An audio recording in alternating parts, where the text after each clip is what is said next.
কেন এই জমিনে মুসিবত, কেন স্থলে মুসিবত, কেন জলে মুসিবত, কেন ভূমিকম্প, কেন সিডর, কেন আয়লা, কেন লায়লা?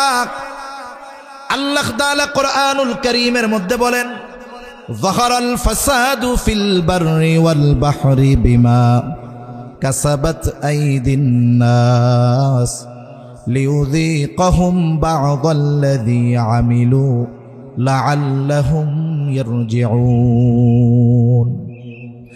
আল্লাহ রাব্বুল আলামিন বলেন, যাহারাল ফাসাদু ফিল বাররি ওয়াল বাহরি বিমা কাসাবাত আইদিন নাস।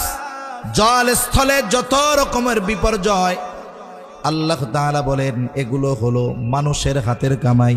তার মানে স্থলে আর জলে যত ধরনের মুসিবত, এগুলো আমাদের কর্মফল। তবে আল্লাহ তাআলা অতীতের উম্মতদের মতো